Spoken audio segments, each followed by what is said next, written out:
but since you kind of found your purpose and your passion early on, but then also didn't have the father that you wish for your mother back then, did you ever have a moment in your life or a chapter in your life where you were going after the wrong men because of X, Y, and Z? Yes. And so I think that's part of too, like my testimony to my clients was like me going through my hoe phase, me going through my anxious attachment style phase, I went through so many phases, right? I went through like my badass, I'm a player phase where I'm going to act like the men and I'm going to sit in my wounded masculine and I'm going to destroy every sucker that's coming for me. I'm going to take advantage and get everything that I want. I don't love these hoes.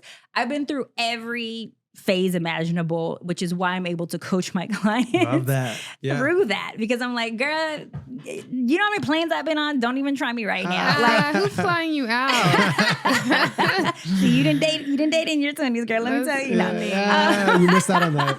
You already missed that pocket, right?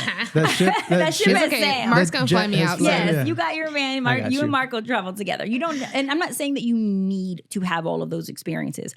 I'm saying that there is periods in my life that I did not choose to necessarily apply the spicy method, and it may have even been before I created it, where I did allow my emotions to dictate like the outcome of my relationships, or I was jealous or possessive, or I was cold-hearted and cruel. I've been through all the phases based on each imprint that a relationship has left me, because that's when you choose a partner. They ultimately are affecting you. They're leaving a lifelong like memory in your your database of experiences that can either, shape you for the good or shape you for the bad. So I've been through, the good, the bad, and the ugly. Yeah. And there's men that have, claimed like, oh, I took you out, Spicy. Remember that one time we went out on dinner date, and I'm like, no, I'm so sorry. Did I have you get something from my roommate and me? Are you the steak guy? Like, I was bad. Like, I went through like that phase, but then I also went through the super like, we've been on 2 dates, will you be my boyfriend phase? Like, I've been through that's the anxious attachment. Yes, that's the anxious attachment. Like, I've been trying to do the work. Okay, I'm doing the work. Yes.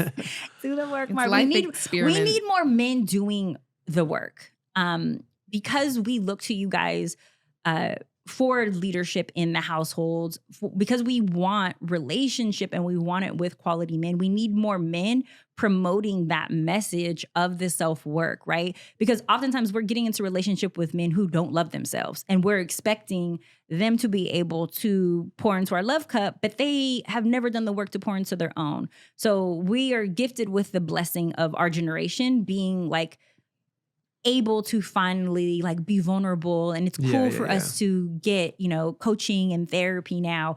Our parents and our parents' parents, they didn't have that luxury. Like, this is a luxury for us. Yeah. So I think, even as women, we're requiring it now. We're like, we want you to be, emotionally intelligent, but we also want you to be like strong and brave. Like, we want it all. Yeah. But it's possible. And I think really, getting to know yourself, and I think breaking those stereotypes of what a man is supposed to be that we've been kind of built on. You got to be tough and don't show your emotions. And I think for me, acting class really helped shape that, because I went in and got to be vulnerable. And my acting coach had mentioned, he was like, you know why a lot of people fall in love in acting class? And we were kind of like, just a bunch of good looking people, blah, blah. And he's like, no, it's because everybody comes in there and they're super vulnerable, so they're open and they can actually have the right conversations.